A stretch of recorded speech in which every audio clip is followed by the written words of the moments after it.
Aquí comienza Mundo en Clave. Una mirada diferente sobre el escenario internacional, con Hugo Gulman y Larry Levy. Todos los sábados a las 20 en Radio Con Vos.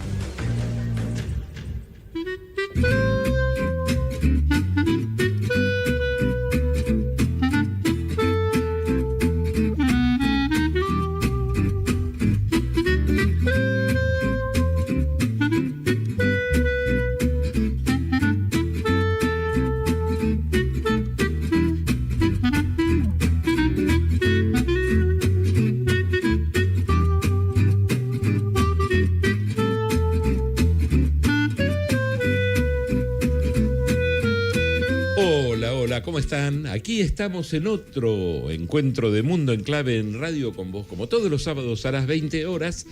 Bienvenidas, bienvenidos todos a este encuentro en el que tratamos de ofrecer una mirada diferente acerca del escenario internacional, donde profundizamos o en un país, en una región, en algún conflicto o en algún tema transversal, algún tema que atraviese a varios países. Pero bueno, no lo hago solo, lo hago con mi amigo Larry Levy. ¿Cómo le va, señor Hugo Gulman? Un placer estar con usted, estar aquí en esta Radio Con Vos, Mundo en Clave, después de haber trabajado toda la semana para brindarles, como vos decías, ¿no?, una mirada diferente sobre lo que pasa en el mundo.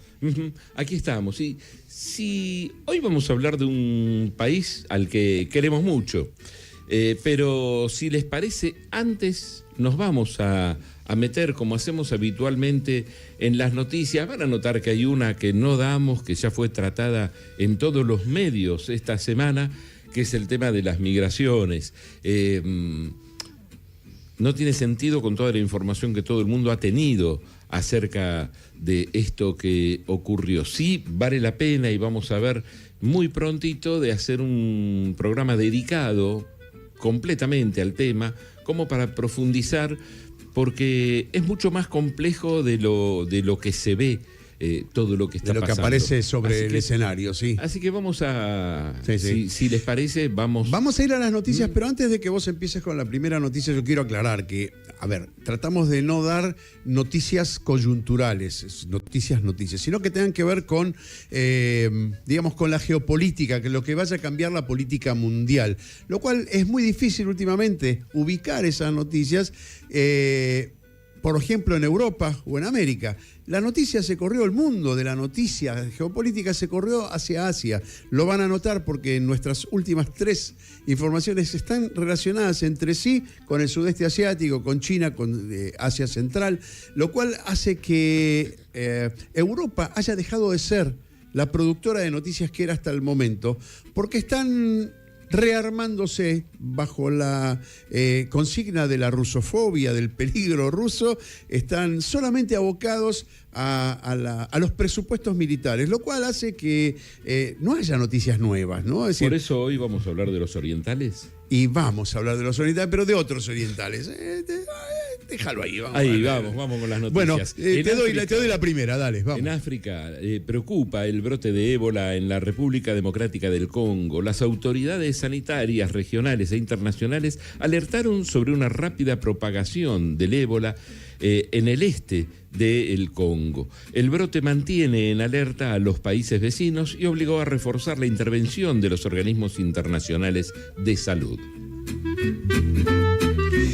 Armenia y Azerbaiyán avanzan en la revisión de sus fronteras. Delegaciones de ambos países volverán a reunirse bajo la supervisión de mediadores internacionales para avanzar en la delimitación definitiva de sus fronteras. También buscarán nuevos acuerdos de cooperación económica para consolidar la estabilidad del Cáucaso Sur.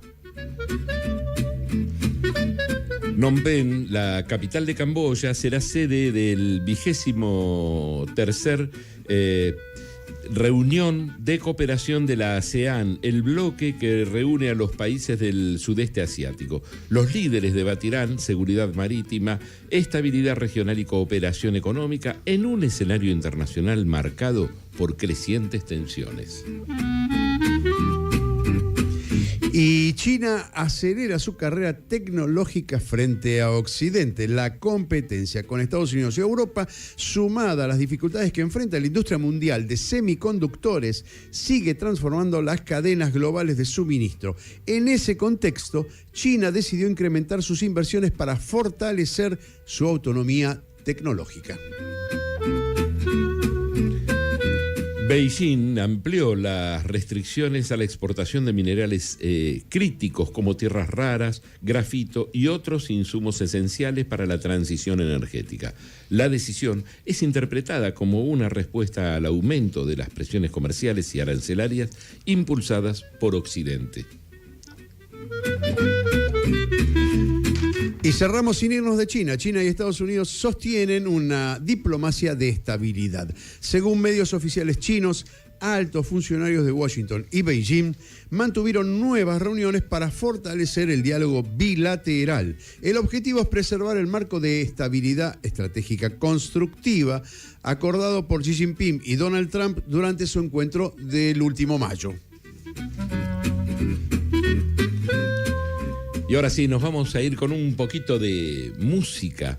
Antes de presentar al invitado, antes del editorial de Larry Levy, y es un grupo musical que ya no está, ¿no? Ya no está más en este país desde hace tiempo, pero ha hecho historia. ¿Los echaron o se fueron? No, vamos con un grupo que se llamaba Rumbo, que tenía unos temas que han hecho historia. Este se llama Primero y tiene que ver con el 1 de mayo. Cuando los balcones, los crisantemos, el mediodía vienen de sus pueblos, de sus olvidos, de sus manteles, desde sus baldíos, vienen de todo el país, hasta su propia mirada.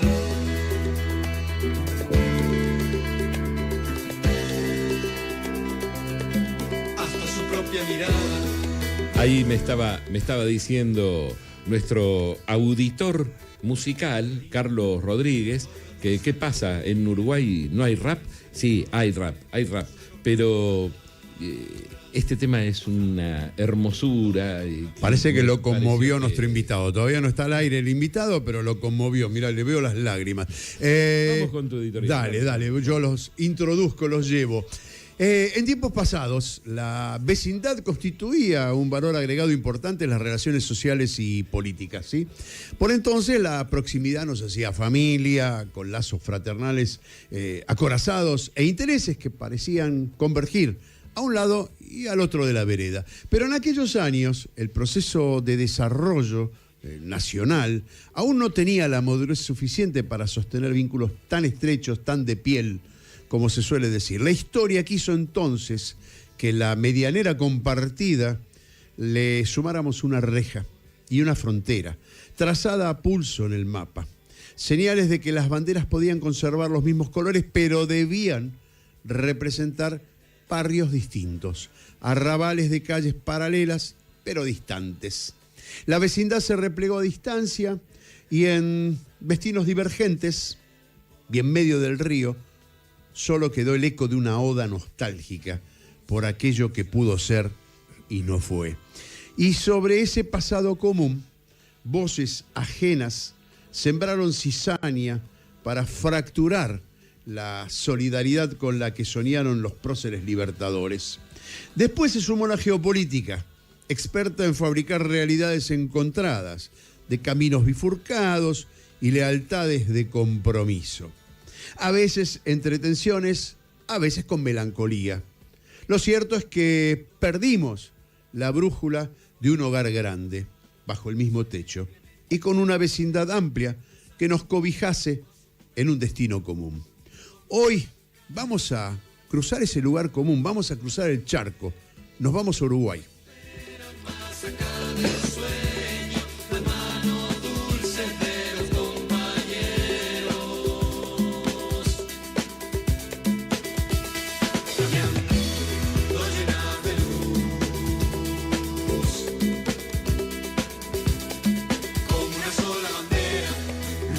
Ahí estamos. Este tema que tiene esa característica uruguaya, esa cosa del ritmo uruguayo, que a la vez te está mostrando una lucha.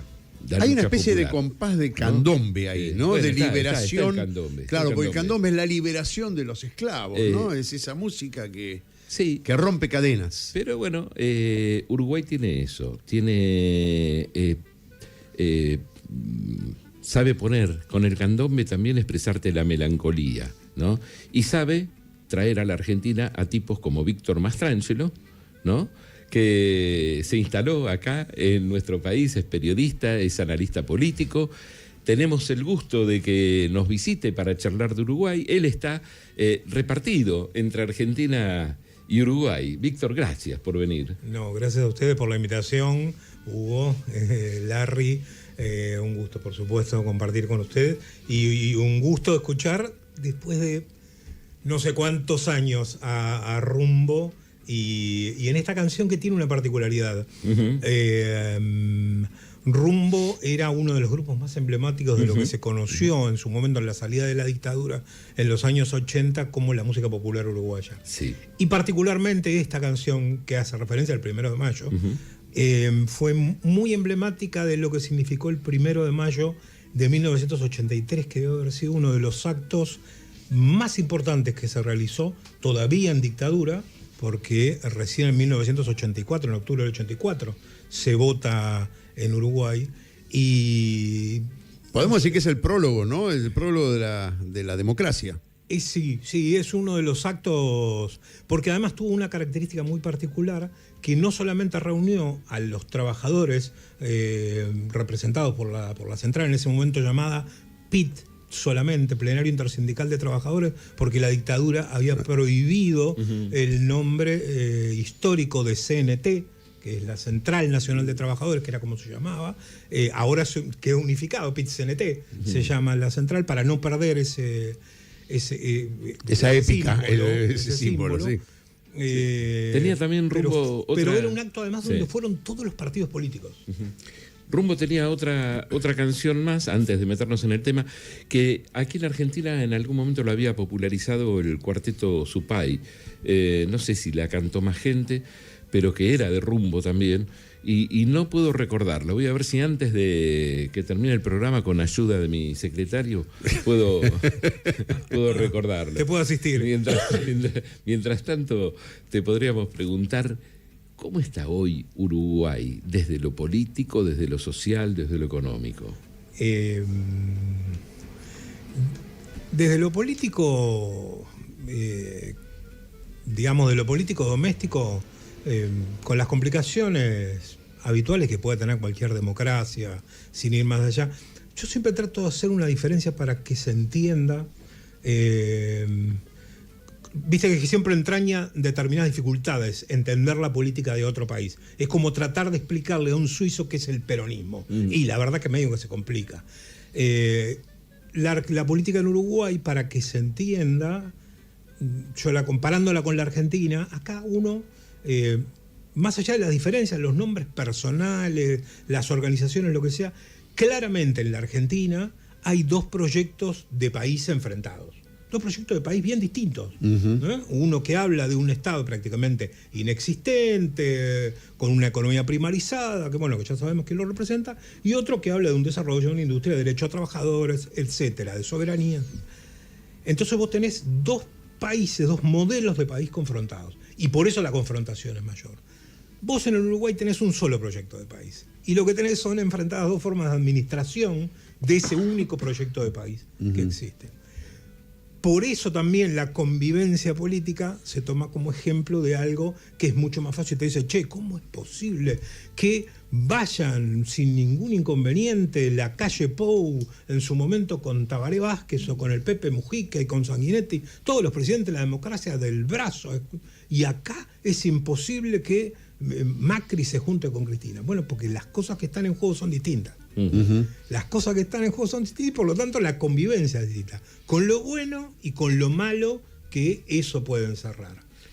Se da en Uruguay como hemos visto aquí a lo largo de muchos gobiernos, que el que llega cambia todo lo que estaba? No, exactamente no. Y ese ¿Porque se consideran políticas de Estado? Porque se consideran políticas de Estado, porque se consideran que es el rumbo que debe seguir el Uruguay. Lo que no quiere decir que esté todo bien. Hay algunas cosas que están... Por ejemplo, en el tema energético, Uruguay, que no produce petróleo, que no tiene petróleo, logró cambiar su matriz energética sin importar el gobierno desde... Te diría que arranca en los 90 con el gobierno de la calle Padre, se continúa con poquitito del gobierno Colorado en época de crisis, todos los gobiernos del Frente Amplio, lo continúa el gobierno de la calle Pauijo y lo continúa ahora, cambia la matriz energética y en Uruguay el 90% de la energía que se consume no es energía fósil, son energías renovables, energía básicamente eólica y energía hidroeléctrica. Por supuesto, autos hay, sí, que se manejan con combustibles fósiles, pero ya es muy habitual encontrar autos eléctricos, incluso estaciones de servicio, cargadores que son específicamente eléctricas. Eso como política de Estado está bueno. ¿Qué es lo que no está bueno? Que Uruguay, si algo lo caracterizó, y entiendas en el marco, hay dos Uruguay. Un Uruguay hasta la Segunda Guerra Mundial y un Uruguay de la Segunda Guerra Mundial en adelante, que es cuando empieza la decadencia. A partir de la derrota, y entiéndase bien lo que estoy diciendo, la derrota de Inglaterra como potencia hegemónica en la Segunda Guerra Mundial. Déjame que te pregunte a raíz de eso algo que estás diciendo que me parece sumamente importante. Hace un par de semanas hicimos Paraguay, ¿sí? Con un periodista de allá, de Asunción, a quien entrevistamos, y yo de alguna manera le decía, y asintió de algún modo Leo Rubín, de que Paraguay es una especie de espacio neutral entre el imperio lusitano y el imperio español, ¿no? El imperio ibérico. Y quedó eso como territorio de transición. Uruguay quedó a un costado de todo eso y no se entiende muy bien qué representa en esa puja histórica a la que vos haces referencia en cuanto a que hay una decadencia, porque tiene que haber una decadencia en función de algún poder que fue cayendo. Y vos decís el británico. Sí, absolutamente. Pero es la madre bueno, patria. Bueno, claro, ahí está. Es interesante saber patria. A quién responde hoy. A quién, la madre patria. Los poderes puestos en pugna en Uruguay, si los hay en pugna, vos decís que es una pugna media neutralizada, media inocua. De fuegos artificiales. Claro, de chispas de colores y nada más. Y bueno, entonces, ¿qué papel juega en este entorno que tenemos Argentina, Paraguay, Brasil, que son los que rodean a Uruguay? ¿Dónde lo ubicás a Uruguay? En su momento, ¿cuál fue el papel que jugó Uruguay? Lo primero que hay que recordar, porque la historia mitrista nos mintió, nos mintió directamente, es que Argentina y Uruguay no existían. Eran las Provincias Unidas del Río de la Plata, que son las que declaran la independencia. De hecho, cuando con algunos amigos tengo, no discusiones, intercambios, le digo, bueno, léanme la declaración de Tucumán y por cada vez que nombre a la Argentina les pago un asado. Por cada vez que aparezca la palabra Argentina les pago un asado. Te ahorraste muchos asados. Me ahorraste un montón de asados, porque no existía. Recién en 1860 y pico se empieza a hablar de la Argentina. Y Uruguay, cuando declara, lo que después fue Uruguay, la banda oriental, la provincia oriental, cuando declara su independencia el 25 de agosto de 1825, la primera ley que se sanciona en la Florida es la Ley de Independencia de todo poder extranjero. Y la segunda ley que se sanciona es la Ley de Unión a las Provincias Unidas del Río de la Plata. Era parte de lo que hoy es la Argentina, Uruguay, parte de lo que era Brasil al norte, en las Misiones, parte bastante más grande hacia arriba, hacia abajo no, porque eran territorios indígenas inexplorados, que bueno, después pasó lo que pasó. ¿Qué es lo que sucede? Empieza, la provincia oriental es ocupada por primero el Imperio Portugués, después cuando se independiza queda el Imperio Brasilero. Hay una guerra que la estaba ganando las Provincias Unidas del Río de la Plata. De hecho, Dorrego era quien estaba al frente de las fuerzas que estaban peleando esa guerra en la banda oriental. E increíblemente, cuando ya Brasil estaba prácticamente derrotado, en virtud de la intervención inglesa como mediadora, como negociadora, arregla con los porteños de Buenos Aires, no con el resto. Y fusilan a Dorrego. Fusilan a Dorrego después como chivo expiatorio. Dice, claro, vos entregaste la banda oriental, pum, te matamos. La verdad que él lo que hizo fue cumplir órdenes de los que le mandaron desde acá, que negociaron con los ingleses, la entrega de la provincia oriental, no a Brasil, sino la creación de un Estado independiente. ¿Por qué? ¿Qué era lo que le interesaba a Inglaterra? Y tanto le interesaba a Inglaterra eso, que después hay un hecho que es sumamente curioso. Y se los voy a relatar porque es muy breve. ¿Qué es lo que le interesaba? Le interesaba que el Río de la Plata no fuera un río interior, que fueran aguas internacionales. Y por lo tanto necesitaba que fueran dos países distintos los que estuvieran limitando. Que tuvieran que pujar por la navegación. Pero tampoco les servía que los brasileros dominaran todas las entradas al centro de Sudamérica. Claro. Es decir, dominaran el Amazonas y dominaran el Río de la Plata. Entonces necesitaban que hubiera algo ahí en el medio que impidiera.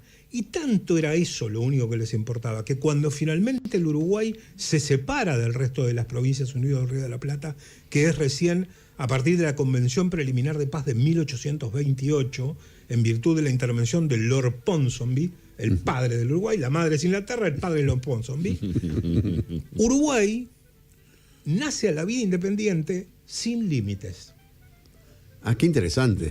No tenía límites, porque como lo único que importaba era que el Río de la Plata fueran aguas internacionales, para dentro, digamos, del territorio de lo que era la banda oriental, la provincia oriental, no se ponían de acuerdo con los brasileros hasta dónde llegaba. Así que el Uruguay nace a la vida independiente, quizás teniendo de dimensión hacia el este y hacia el norte 3 cuadras, o quizás llegando hasta Río de Janeiro. Voy a hacer un chiste barato, pero llega hasta Pelotas.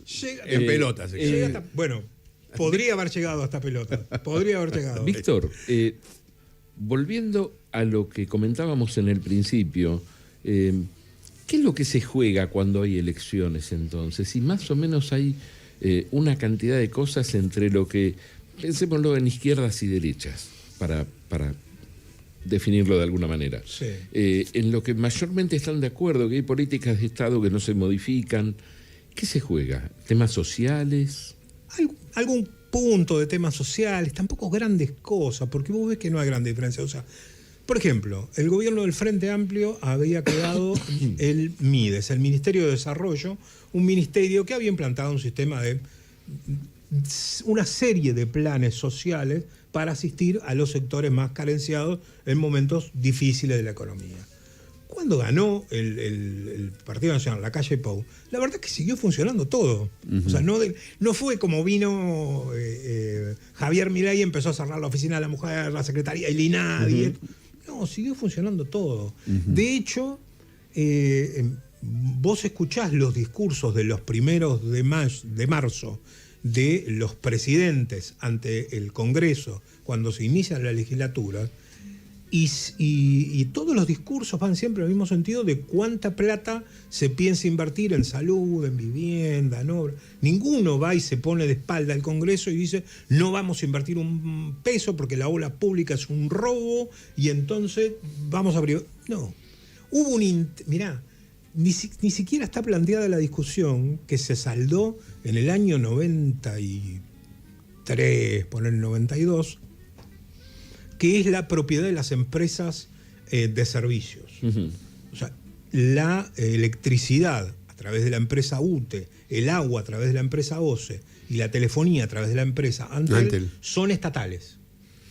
En el año... nadie habla de privatizar. Nadie. En el primer gobierno de la calle Padre, la verdad que hizo algo, digamos que era la ola privatizadora de la década de los 90, pero hizo algo que hay que reconocérselo, distinto a lo que se solía hacer en todos los países, incluyendo la Argentina. ¿Qué era lo que se hacía? Ustedes lo vivieron.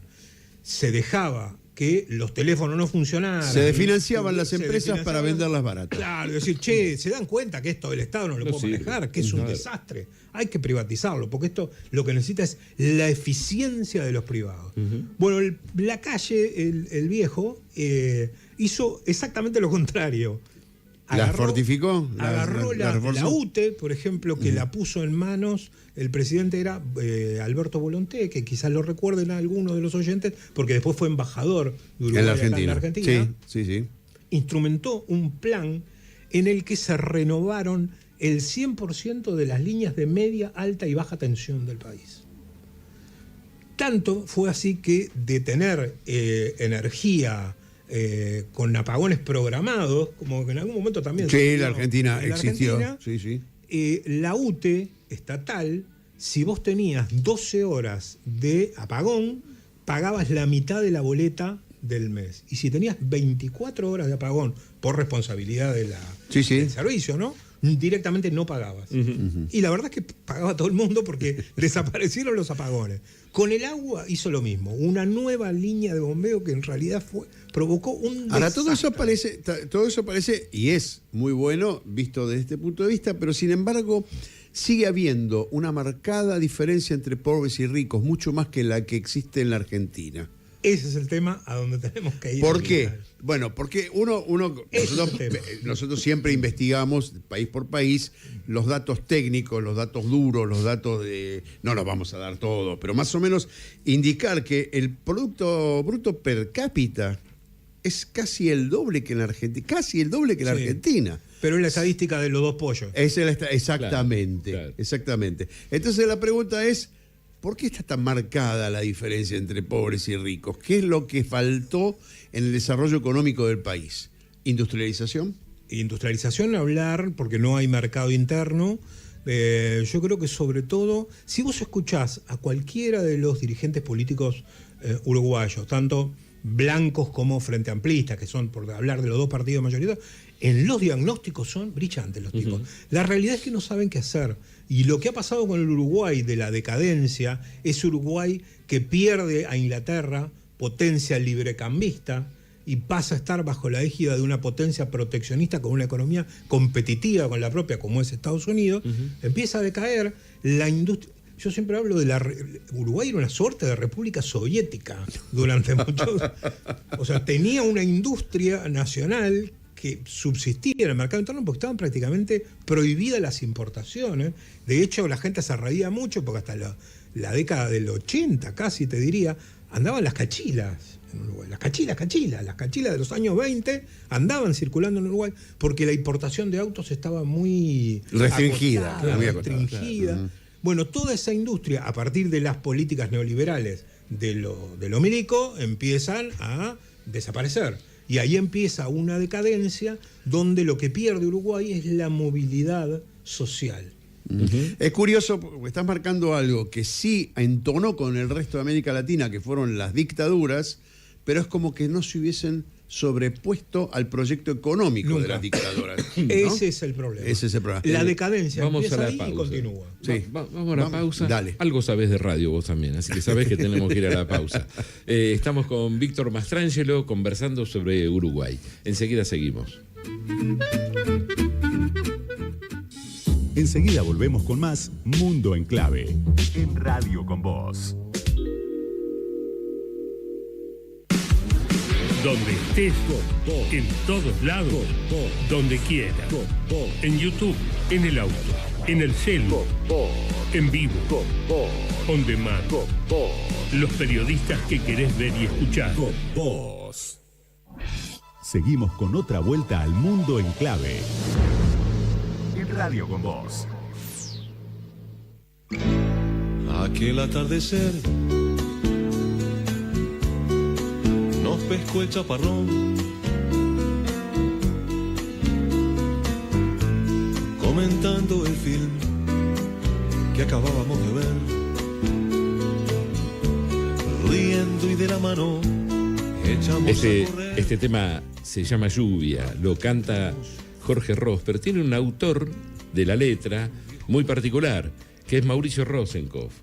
que escribió una cantidad de poemas dedicados a Margarita, que después, que se llamó con los años, el libro se llamó La Margarita. Y Jaime Ross le puso letra a casi todos los poemas, eran unos 25, 30 poemas. Le puso música. Le puso música. De los 25, 30 poemas, cortos, breves, muchos, le puso letra a la mayoría, no a todos. Y es interesante porque lo escribió en un contexto muy especial. Estaba preso por la dictadura Mauricio Rosenkopf y no le permitían escribir. Y los familiares le traían cigarrillos para armar, eso le permitían pasar. Y él escribió todas estas letras en los papelitos, muy chiquititos, y los sacaba de contrabando de la cárcel a través de la familia, cuando le iba a llevar ropa limpia y se llevaba la ropa sucia. Esta es la historia. Semana a semana para que termino, Hugo hace ese trabajo de investigación. Lo que pasa que, bueno, acá no me costó mucho, porque soy un fanático de Rosenkopf. Me gusta Jaime Ross, pero Mauricio Rosenkopf es un tipo que no seguí toda su literatura, pero hay unos cuantos libros de Mauricio que leí y que es un placer, ¿no? Pero bueno... Y es un gran tipo. Hacíamos la broma de... Tipo. Claro, Sí, gran tipo, con un valor intelectual y emocional muy fuerte y políticamente muy interesante. No, digo esto de la música porque semana a semana Hugo hace por eso no empezamos hoy, como nos señalaba el operador ahí. Con un rap. Porque encontramos el rap en todo el mundo. Ajá. ¿Sí? Pero bueno, la nostalgia. Estaba en Uruguay la nostalgia y la cercanía hizo que desistiera del rap y se volcase a otra cosa. Un gran tema eligió además, que no es tan conocido esta canción de Jaime Ross y merecería hacerlo. Merecería hacerlo, sí. Todo este disco es un disco precioso, ¿no?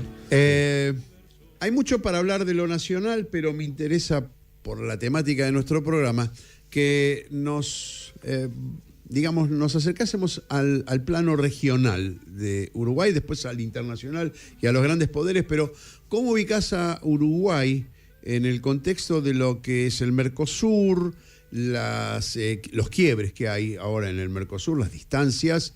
¿Qué pasa con Brasil? ¿Qué pasa con Paraguay? ¿Qué pasa con Chile? Digamos, toda la cercanía y el papel de Uruguay en este contexto. ¿Cómo lo ves? Sí, Uruguay ha perdido un poco de preponderancia, más allá de que es un país chico, siempre tuvo a nivel internacional una importancia fundamental en el manejo de los equilibrios de sus vecinos, sobre todo porque además generaba mucho respeto su historia democrática ininterrumpida prácticamente desde la década del 30 hasta el golpe de Estado de 1900. Generalmente lo ubicaban distante bastante de los imperios, con una posición muy tercerista. Si bien los colorados eran más proclives a acercarse a Estados Unidos que los blancos, uno, por ejemplo, de los hechos que más resaltable de la década del 60 es Uruguay tenía en esa oportunidad un lugar en el Consejo de Seguridad de las Naciones Unidas, y es uno de los países que con su voto lleva a la condena de la invasión de Estados Unidos de República Dominicana. Creo que era Arbenz. Arbenz era... Bueno, no recuerdo. No quiero meter la pata con los nombres porque no es mi fuerte, los nombres. Pero Uruguay sí, el representante en Naciones Unidas era Caco Velázquez. Con ese voto logra esa condena. Ese papel se fue diluyendo un poco, si bien con Sanguinetti lo sostuvo con cierta importancia en lo que fue la conformación del Mercosur, con Lacalle también. Tabaré Vázquez jugó un papel muy raro, muy extraño en su momento. Es cierto que las circunstancias del enfrentamiento por las papeleras con Kirchner, uno dice, bueno, quizás no lo ayudaron del todo a hacer lo que pensaba en su momento. Quizás lo que debía hacer es cumplir lo que se había comprometido a hacer y no hizo. Pero se enganchó en esa pelea doméstica entre dos países en lugar de pensar con una visión regional, me parece. Por lo menos decir, bueno, esto queda ahí, entre paréntesis, esta discusión. Pero incluso la llevó más allá, porque cuando lo que estaba diagramándose a nivel sudamericano a partir de la presencia de Lula, Néstor, Chávez, recordemos lo que era esa Sudamérica, Tabaré Vázquez estaba planificando un tratado de libre comercio con Estados Unidos. Sí. Se llamaba TISA. El TISA. El TISA, que se lo tiran, lo hacen desaparecer por los aires en Mar del Plata. O sea, en Mar del Plata. Cuando no se le dice solo, el no al ALCA. Cuando se le dice no al ALCA, de rebote también le están diciendo no al TISA, hermano. Mirá lo que estás haciendo, tenés cuidado porque te vamos a pegar una patada en el fondo. A partir de ahí, digamos, el papel de Uruguay quedó en medio de equilibrio, pero como muy secundario, como muy irrelevante, por decirlo de alguna manera. Quizás lo más relevante que tuvo a nivel internacional, sobre todo a nivel de Mercosur, en los últimos años, por lo menos así que tuvo cierto nivel de exposición, es cuando Javier Milei, ya presidente, lo invita a la calle Pou, creo que es una conferencia de la Fundación Libertad o algo así, no me acuerdo cómo se llamaba, y la calle Pou ahí les dice, no hay, la calle Pou, no estoy hablando del Che Guevara, la calle Pou les dice, no hay libertad sin justicia social. Una lástima que no lo haya practicado en Uruguay, pero bueno, discursivamente... Pero le quitó fundamento también a Milei. Pero ¿no? le quitó fundamento a Milei. Estableció una distancia. Estableció, claro. ¿Y con Lula cómo está hoy Uruguay? Con Lula, con Brasil. Está bien porque junto con China son los principales socios comerciales que tiene. ¿Cuánto hay de comercio con China? Porque... Con China es el principal socio comercial. Bueno, fíjate vos, ¿no? 2 semanas atrás con Paraguay, el 38% de lo que importa Paraguay es chino. Ineludible la relación, ¿no? A pesar de que tienen prohibido negociar con China. Claro. Ahí porque los chinos son muy pragmáticos, ¿no? Porque los paraguayos reconocen a Taiwán, entonces lo ponen en una escala más abajo de importancia a Paraguay, pero igual comerciarse con Sí, sin ninguna duda. El supermercado no cierra nunca. ¿Y con Argentina cómo está? Después de Brasil, después de varios otros países. Sí, bajó. Argentina en su momento fue uno de los socios más importantes, preponderantes, y hoy te diría que no recuerdo exactamente, pero está primero China, segundo Brasil, tercero la Unión Europea y cuarto recién vendría Argentina. Y en los últimos años se redujo porque a partir de Javier Milei pisando el dólar y digamos incrementando el valor internacional de los productos argentinos, hay muchas cosas que dejaron de traerse. De hecho está sucediendo al revés. Vos vas a las grandes superficies comerciales de la Argentina, al menos la de Buenos Aires, y encontrás productos uruguayos como no encontrabas hace 25 años. Bueno, eso tiene que ver con la paridad del dólar y toda esta distorsión económica que hay en este momento. Y el resto de América Latina, hay una distancia. Venezuela, lo que pasó en Venezuela, Maduro, Chávez primero, Maduro después. Ahí la derecha, la calle Pou, el Partido Nacional siempre tuvo una posición muy distante con Venezuela y con Chávez.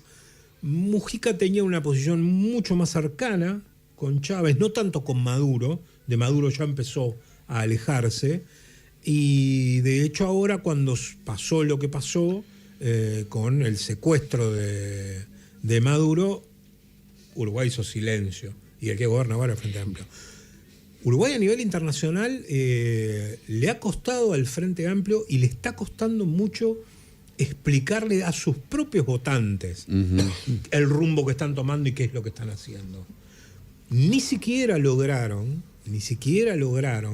diputados del Frente Amplio que estaban en una posición más histórica con respecto al pensamiento, que el gobierno uruguayo condenara a Israel por el genocidio en Gaza. Ni siquiera eso.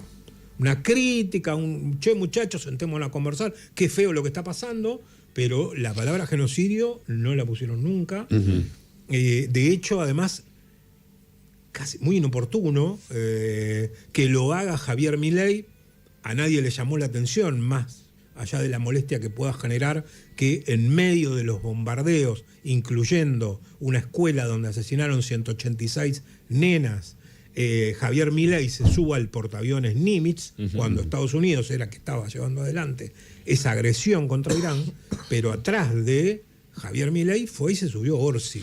Bueno, entraste en el plano internacional y me interesa con los poderes internacionales. Vamos al conflicto Ucrania, que en realidad es el conflicto de Europa, la OTAN, con Rusia. ¿Qué posición tiene la Cancillería uruguaya? Tratan de pasar inadvertidos. O sea, si tienen que tomar una posición, obviamente la van a tomar a favor de Ucrania, porque tienen un compromiso casi de vasallaje, por decirlo de alguna manera, con Estados Unidos, sin importar el partido. Pero en realidad a Uruguay le convendría más acercarse a Rusia que acercarse a Ucrania. De hecho, con Ucrania, Uruguay también tiene una economía competitiva, produce lo mismo. Y con Rusia no, con Rusia podría sostener un intercambio complementariedad. ¿Y cómo es el vínculo con Rusia? Rusia le compra vinos. Le compra vinos, le compra nueces. ¿Y carne no? Carne poca, carne no tanto. Creo que carne no sé. Me parece que le está comprando mucha carne a Brasil, Rusia. Pero trata de pasar inadvertido, pero bueno, si le tienen, trata de ponerse más cercana a Ucrania que a Rusia. Digamos, el Partido Nacional en ese aspecto, la derecha, abiertamente a favor de Ucrania, hablando de la agresión de Rusia a Ucrania y fingiendo demencia con respecto a todo el papel que jugó y que juega la OTAN en ese conflicto, y el Frente Amplio tratan de hacérselo distraído. Hay un par de curiosidades interesantes de Uruguay.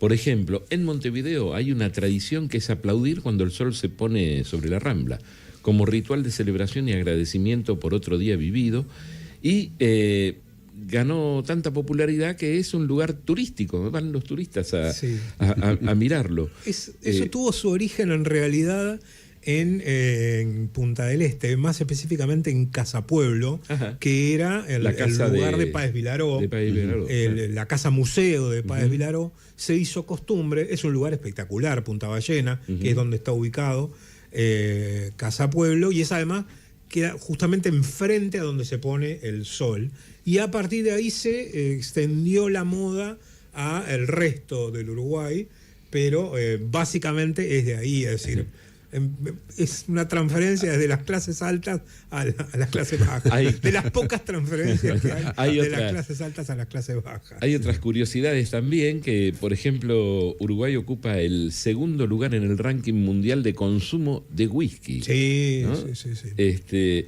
Y otra curiosidad, algo interesante, yo absolutamente lo ignoraba, que el himno nacional tiene una duración de unos 5 minutos, quizá un poquito más, y lo convierte en el himno más largo del mundo. Y era más largo. El más largo. Le sacaron 2 estrofas del medio porque era más largo todavía. Mira. En el caso del whisky es muy curioso, es decir, hay mucho contacto y lo habrán visto, pero es hasta común en Uruguay ver que la gente está comiéndose un asado y está tomando whisky.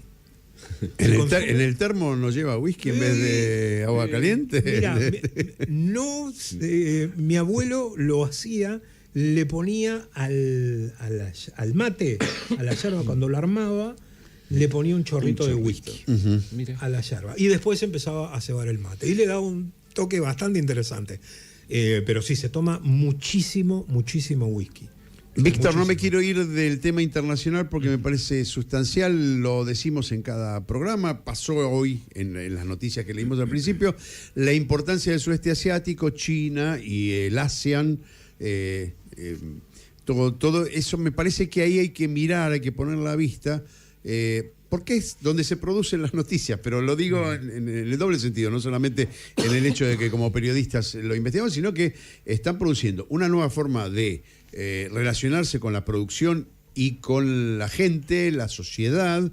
Los chinos hoy gozan de un estándar de vida muy parecido, entre comillas lo digo, con los Estados Unidos en cuanto a la accesibilidad de los bienes. De los bienes. ¿Sí? 800 millones salieron de la pobreza. Entrevistamos aquí a Gustavo Girado,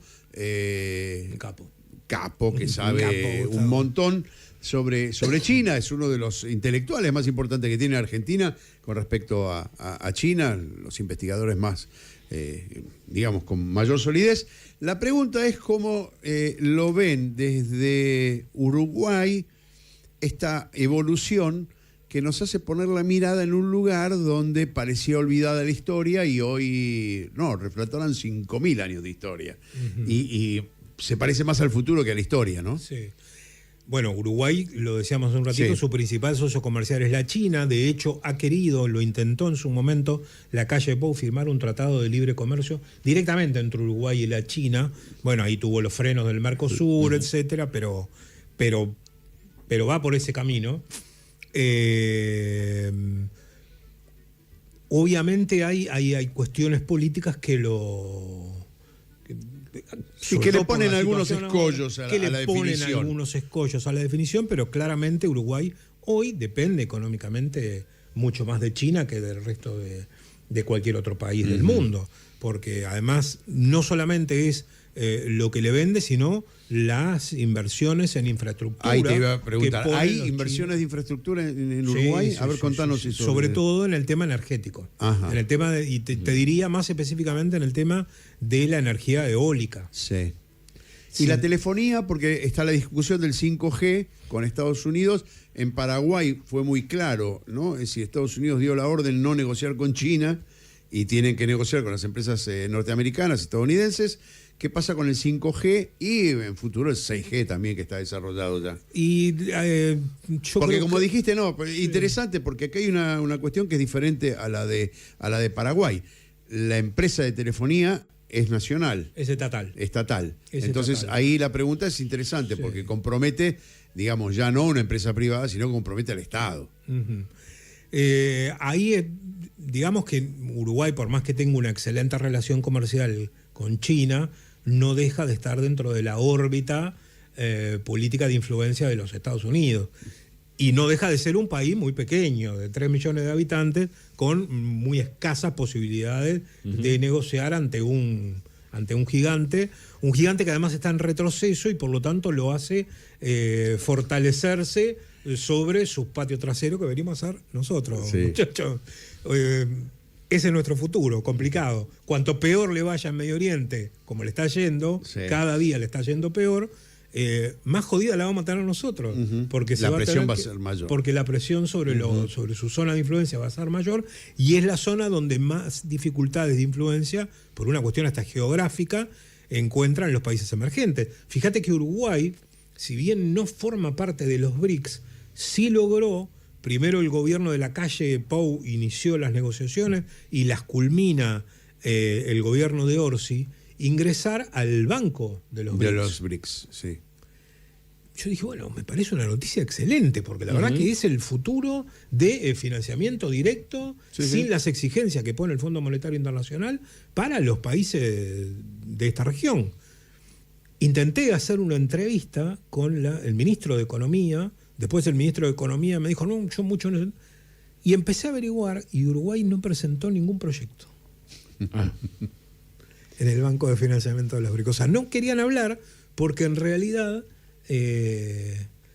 digamos, como Brasil les abrió las puertas y la calle Pou había agarrado vías que se había metido, bueno, el frente tenía que seguir para adelante, no podía decir, no, ahora no firmo, como dijo Milei acá. Pero firmaron y lo desecharon prácticamente, ¿no? Víctor, antes de ir a la música, porque tenemos un tercer tema musical, siempre te quiero preguntar, hay un tema ríspido con Argentina que tiene que ver con las Malvinas. Digamos que se han producido algunos choques, la facilidad que tiene la Fuerza Aérea Inglesa de aterrizar en Uruguay y después de ahí Y el cara a puerto. Malvina y el puerto. Entonces la pregunta es, ¿cuál es la posición? A ver, podríamos decir en lenguaje de cancha, mucha amistad, mucha amistad, mucha amistad, estamos vecinitos, pero me traicionás. Y te diría que hay un doble discurso. Claramente hay un doble discurso. Claramente hay un doble discurso. O sea, Uruguay en las Naciones Unidas va a votar cuánta resolución se presente a favor de la soberanía argentina de las Islas Malvinas, la va a votar a favor de Argentina. Lo que pidan. O sea, que sí, que las Malvinas son argentinas, que el agua, que las ballenas que pasen por ahí, hay que darle DNI argentino y la va a votar. Ahora, después, cuando llegamos a la política, salimos de ahí, llegamos a la política. A la Realpolitik, A la digamos. Realpolitik. Y sí, la verdad que en el puerto de Montevideo los barcos que van con destino a Malvinas se reabastecen. Ujú. Y los aviones también. Se trata de evitar el tema, la presencia de buques militares ingleses. Eso no. Además no lo precisan porque la autonomía les permite venir derecho desde el Atlántico hasta Ascensión o hasta las Santa Malvinas, Elena, sí, sí. y después San Malvinas no tienen que pasar por Montevideo, no necesitan. Entonces, salvo en algunos casos humanitarios o cosas así, porque... Y no quiero dejar de tocar un tema, Pero el tema de fundamental en la geopolítica, y el problema lo tenemos nosotros en definir qué va a ser de la hidrovía, es el paso de las mercancías que vienen por el Paraná, que van a Uruguay, pagando peaje a Uruguay. No a Palmira. Y nosotros aquí, sin dragar el canal Magdalena y todo lo que tenga que ver con la posibilidad de que los barcos salgan desde Argentina con los productos argentinos, y pagando peaje o lo que haya que pagar, los derechos en la Argentina, le estamos pagando a Uruguay. ¿Eso todavía está en discusión? ¿Hay algún tipo de acercamiento o seguimos con esta ola vendedora de parte de la Argentina que hipoteca su futuro con la hidrovía? Y el Uruguay, Y lo que bueno, pasa es la que mira, cobra el boleto. Si hablamos a calzón quitado, es un problema de Argentina, no es un Tal problema cual. de Uruguay. Es un problema de Argentina, es un problema, No es un problema de Uruguay. del gobernador de la provincia de Buenos Aires, que en este momento es el que podría tener en sus manos gestionar un financiamiento para construir, para dragar el canal Magdalena, que es lo que resolvería ese paso, ¿no? Pero bueno, además de lo que es a nivel nacional todo lo que ocurre con el río Paraná, ¿no? Hidrovía, en definitiva, es una sociedad anónima. Bueno, ¿no? hay muchos aspectos ahí que también, porque dice, bueno, somos países hermanos, es el Uruguay, ¿no? En realidad el puerto está en Uruguay, pero los capitales que manejan esos Sí. puertos no son uruguayos. Como la hidrovía, bueno, en este caso No son también uruguayos. somos Incluso el dragado lo va a hacer Jean de Null. Y ahora, además, el dragado del- hay algo, y con esto vamos a la música. Creo que somos países hermanos, pero los pueblos son hermanos.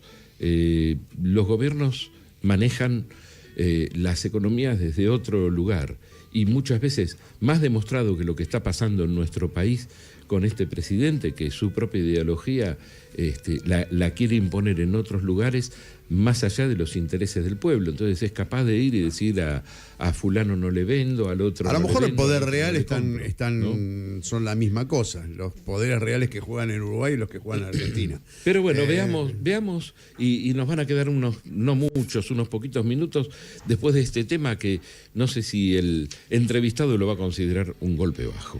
A ver.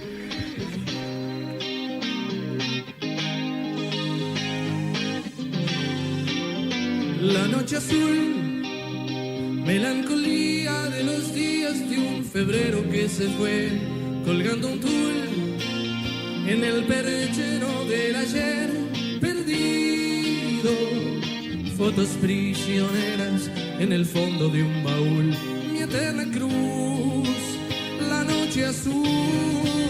En el camión, el estribillo, el latiguillo de un antiguo precón, el mostrador con el veneno del licor maldito, guapos y bandidos bajo un código de honor, mi corazón en el camión.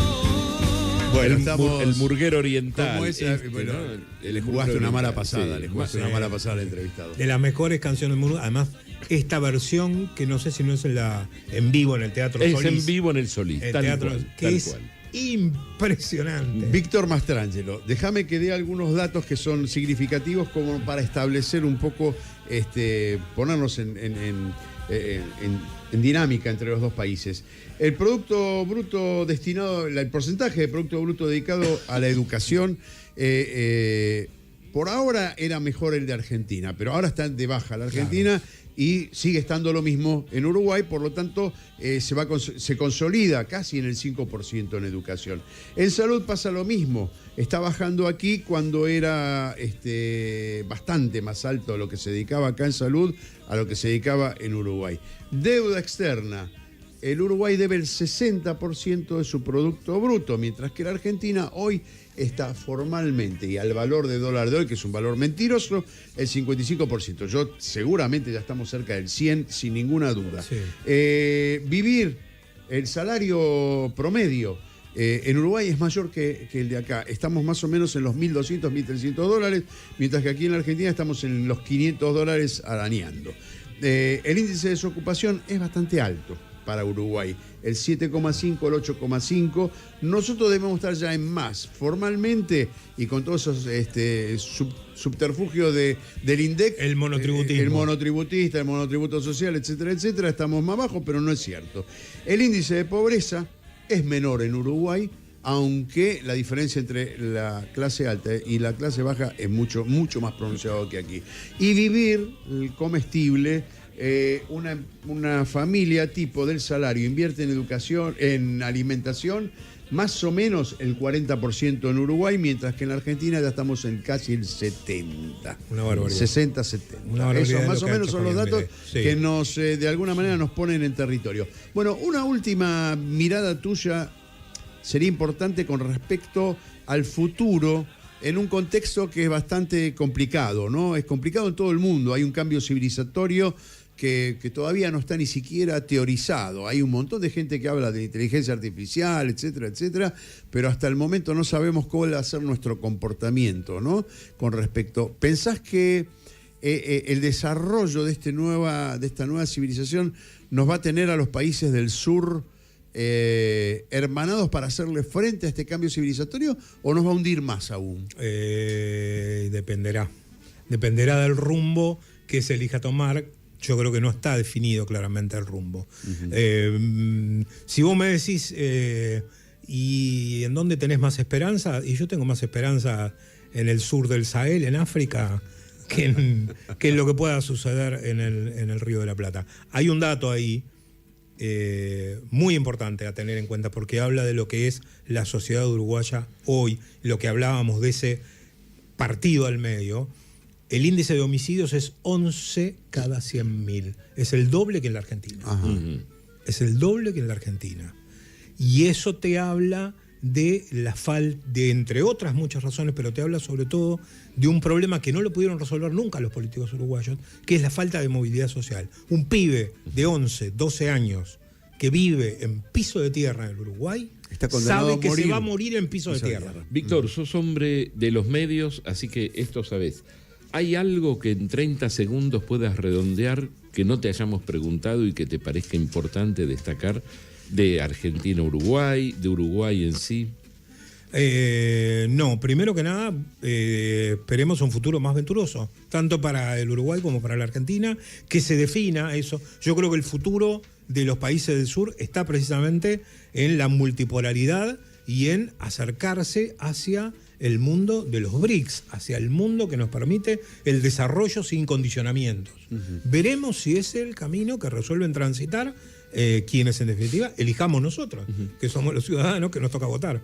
Carlos Rodríguez, Alejandro Barredo, muchas gracias por la operación técnica, la operación del streaming. Nosotros nos encontramos dentro de una semana aquí en Radio Con Vos, Mundo en Clave. Previamente, recordarles que tienen la posibilidad de ir y poner un like, pueden ver los programas, pueden encontrarnos en Mundo en Clave, tanto en Instagram como en YouTube. El like, por ejemplo, es algo que dicen que no se le niega a nadie y los algoritmos colaboran con cada like que vos metés. Así que bueno, ahí te invitamos a que lo hagas. Víctor Mastrangelo, muchas gracias por haber estado aquí en Mundo en Clave. Gracias a ustedes por la invitación. Chao.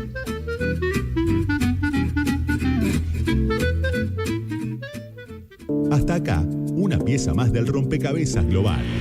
El próximo sábado a las 20 seguimos leyendo El Mundo en Clave, en Radio Con Vos.